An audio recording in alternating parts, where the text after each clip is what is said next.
అయితే ఈ పల్లెలకు వెళ్తున్న క్రమంలో ప్రజలు వారానికి ఒక రోజు మంచినీళ్ళు వస్తున్నాయని బాధలు చెప్తున్నారు. 5 సంవత్సరాలుగా ఇక్కడ ఎమ్మెల్యేగా ఉంటున్న కేటిరెడ్డి ఏం చేశాడో, ఊర్లలో కక్షలు కార్పణ్యాలకు ఆజ్యం పోస్తూ ఆ పార్టీకి సంబంధించిన వాళ్ళు ఈ పార్టీకి సంబంధించిన వాళ్ళని పెన్షన్లు తీసేయడం,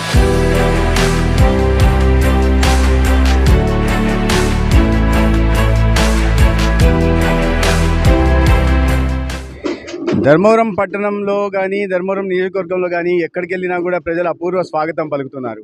అయితే ఈ పల్లెలకు వెళ్తున్న క్రమంలో అనేక వాళ్ళ సమస్యలు, వాళ్ళ కష్టాలు, వాళ్ళ ఈతి బాధలు తెలుసుకునే అవకాశం కలుగుతోంది.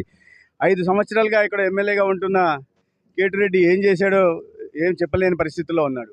ఏ ఊరికి వెళ్ళినా కూడా సాగునీరు లేక పంటలు బీడువాడిపోయినాయి.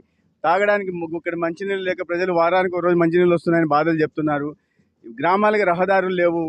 ఊర్లలో అంతా పాపం ముసిలి ముతక ఉంటున్నారు. చదువుకున్న వాళ్ళంతా వలసపోయి ఉన్నారు.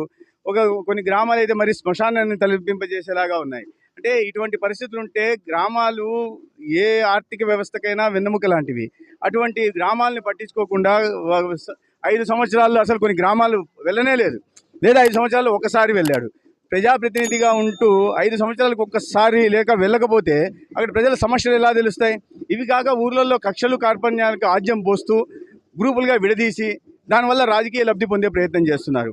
ముఖ్యంగా వయసు మళ్ళిన వాళ్ళకు కూడా ఆ పార్టీకి సంబంధించిన వాళ్ళు ఈ పార్టీకి సంబంధించిన వాళ్ళని పెన్షన్లు తీసేయడం, పథకాలు వాళ్ళకి అందకుండా చేయడం.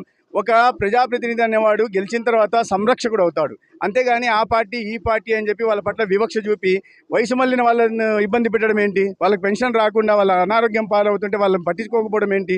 ఈ పరిస్థితులు నెలకొన్నాయని, ఈ పరిస్థితుల్లో మార్పు తీసుకొచ్చే ప్రయత్నం గట్టిగా చేస్తాం. ఈ నియోజకవర్గంలో ఎవరి పట్ల వివక్ష చూపకుండా ప్రభుత్వ పథకాలు ఏవైతే ఉన్నాయో పార్టీలకు సంబంధం లేకుండా అందరికీ చేరవేసే ప్రయత్నం చేస్తాము. ఇవాళ అనేక గ్రామాలు వెళ్తున్న సందర్భంగా కష్టాలు తెలుస్తున్నాయి, ఇబ్బందులు తెలుస్తున్నాయి. ముంపు ప్రాంతాల్లో వెళ్ళాం, అక్కడ పరిహారం చెల్లించబడలేదు. వాటి అన్నీ చూస్తున్నాం. అంటే చదువుకున్న యువత కూడా గ్రామాల్లో ఉంటున్నారు. వాళ్ళకి ఉద్యోగ ఉపాధి అవకాశాలు లేక ఇబ్బందులు పడుతున్నారు. మేము ఉద్యోగ ఉపాధి అవకాశాలు కల్పించి వాళ్ళ కాళ్ళ మీద వాళ్ళు నిలబడేయడమే కాకుండా కొంతమందికి ఊతం ఇచ్చేలాగా వాళ్ళని తయారు చేసే పరిస్థితులను కూడా తీసుకొస్తాం.